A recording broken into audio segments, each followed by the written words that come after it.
सध्या लंडनमध्ये असणाऱ्या चिखली विधानसभा मतदारसंघाच्या भाजप आमदार श्वेता महाले यांनी एक व्हिडिओ पोस्ट केला होता, ज्यात त्यांनी 18 ऑगस्ट रोजी चिखली शहर व तालुक्याला अतिवृष्टीचा जबर तडाखा बसला, त्यामुळे चिखलीवासियांना दिलासा देण्याच्या हेतूने व्हिडिओ केला। मात्र यावरूनच त्या ट्रोल झाल्यात। उंटावरून शेळ्या हाकण्याचं हे उदाहरण असं म्हणत लोकांनी त्यांच्यावर टीका केली आहे। पण त्या काय म्हणाल्या आणि लोकांनी त्यांना ट्रोल का केलंय, नेमकं काय घडलंय, सोबतच आमदार श्वेता महाले यांच्याबद्दल देखील सविस्तर जाणून घेऊया। नमस्कार, मी रामेश्वरी आणि तुम्ही पाहताय कट टू कट। 18 ऑगस्ट रोजी चिखली शहर व तालुक्याला अतिवृष्टीचा जबर तडाखा बसला। ग्रामीण भागात पांढरदेवसह इतर गावात ढगफुटी झाल्यासारखी परिस्थिती उद्भवली होती। पिकांचं मोठ्या प्रमाणात नुकसान झालं, नागरिकांच्या घरात पाणी शिरलं, एकूणच जनजीवन विस्कळीत झालं होतं। आणि याच वेळी चिखली विधानसभा मतदारसंघाच्या भाजप आमदार श्वेता महाले या इंग्लंडमध्ये होत्या, तेव्हा त्यांनी हजारो चिखलीकरांना दिलासा देण्यासाठी सोशल मीडियावर एक व्हिडिओ टाकला, ज्यात त्या म्हणाल्या की चिखलीवासियांवर आलेल्या संकटात आम्ही खंबीरपणे सोबत आहोत। चिखलीवर मोठं संकट आलंय, या संकटावर मात करण्यासाठी प्रयत्नांची पराकाष्ठा करू, त्याचा एकत्रित मुकाबला करू। शिवाय जिल्हाधिकारी व चिखली तहसीलदार यांना सरसकट पंचनामे करण्यास सांगितलं असल्याचंही त्या या व्हिडिओमध्ये म्हणाल्या। आणि हेच कारण ठरलं त्यांच्या ट्रोलिंगचं, ज्यावर नेटकऱ्यांकडून टीकेचा भडीमार झाला। अनेकांनी संतप्त प्रतिक्रिया व्यक्त केल्या। हा तर उंटावरून शेळ्या हाकण्याचा प्रकार असल्याचं लोकांनी म्हटलं। शिवाय तुम्ही विदेशात फिरा, इकडे लोक मेले तरी चालतील, आम्ही पण तुम्हाला रेकॉर्डिंग करून मतदान करू, अशा टीका नेटकऱ्यांनी केल्या। आणि आता इतक्या ट्रोलला सामोरं जाणाऱ्या आमदार श्वेता महाले यांच्याबद्दल थोडक्यात जाणून घेऊया। बुलढाण्यातील चिखली विधानसभा मतदारसंघात भाजपचा 15 वर्षांचा वनवास संपवणाऱ्या आमदार श्वेता महाले या गेल्या 2 टर्मपासून चिखलीच्या आमदार आहेत। श्वेता महाले यांना राजकारणाची प्रेरणा घरातूनच मिळाली। त्यांचे पती विद्याधर महाले हे प्रशासकीय सेवेत उच्च पदावर कार्यरत आहेत। त्याचबरोबर माहेरी आणि सासरी दोन्हीकडे राजकीय पार्श्वभूमी असल्याने त्यांना लहानपणापासूनच राजकारणाचं बाळकडू मिळालं। भाजपचे दिवंगत नेते भाऊसाहेब फुंडकर हे त्यांचे गुरु असल्याचं सांगितलं जातं।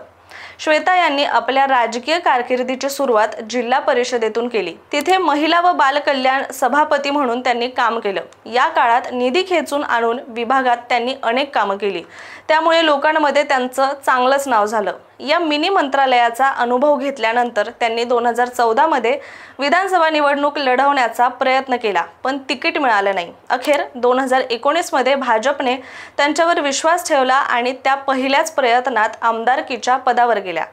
बुलढाण्यातील चिखली मतदारसंघात 15 वर्षांपासून कमळ फुललं नव्हतं। 2019च्या निवडणुकीत श्वेता महाले यांच्या समोर काँग्रेसचे 2 वेळा आमदार राहिलेले राहुल बोंद्रे होते। ही लढत अतिशय चुरशीची ठरली होती, पण शेवटी श्वेता महाले यांनी 92,205 मतं मिळवली, तर बोंद्रे यांना 85,433 मतं मिळाली। त्यामुळे 6,851 मतांच्या आघाडीनं श्वेता महाले विजयी झाल्या। आणि या विजयामुळे 2004 नंतर प्रथमच भाजपला चिखली मतदारसंघात यश मिळालं आणि 15 वर्षांचा हा वनवास संपला। श्वेता महाले या सामाजिक जाण असलेल्या अभ्यासू आणि आक्रमक नेत्या आहेत। त्यामुळे आमदार झाल्यानंतर महाले यांना पक्षाने मोठी जबाबदारी दिली। दिल्ली विधानसभा निवडणुकीत भाजपने मॉडेल टाउन आणि सदर बाजार हे 2 महत्त्वाची मतदारसंघ त्यांच्याकडे सोपवण्यात आली।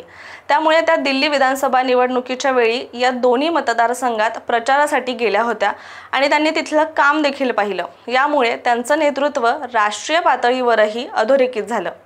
याशिवाय कोरोना काळात श्वेता महाले यांनी मतदारसंघासाठी अनेक कामं केली। त्यावेळी कोविडविषयी अनेकांना फारशी माहिती नव्हती।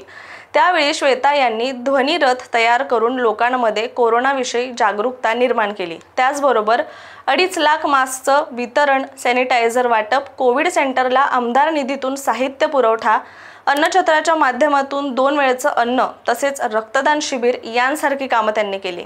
इतकंच नाही तर त्यांनी 4,000 गरोदर महिलांना फळांचं पॅकेट घरपोच केलं होतं। यामुळे महिलांना पौष्टिक आहार मिळाला आणि कोरोनामुळे अडचणीत आलेल्या फळ विक्रेत्यांनाही मदत झाली।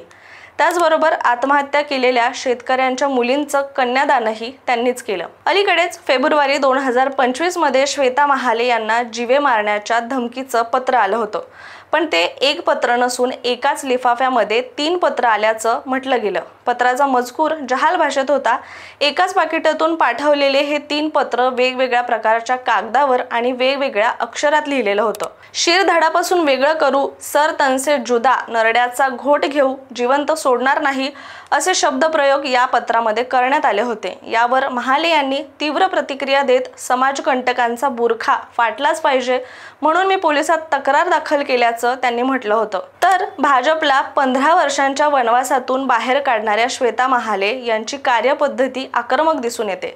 स्त्रियांच्या प्रश्नांपासून ते शेतकऱ्यांच्या प्रश्नांपर्यंत त्यांची ठाम मते दिसतात।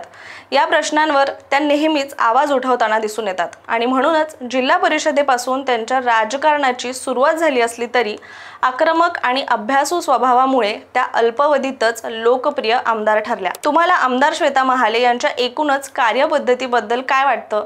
नुकताच त्यांनी जो व्हिडिओ केलाय आणि ज्यामुळे त्या ट्रोल झाल्यात जेव्हा त्या लंडनमध्ये होत्या, त्यांच्या त्या भूमिकेबद्दल काय वाटतं? आम्हाला कमेंट करून नक्की सांगा आणि अशाच माहितीपूर्ण व्हिडिओसाठी कट टू कटच्या YouTube चॅनलला सबस्क्राइब करायला विसरू नका।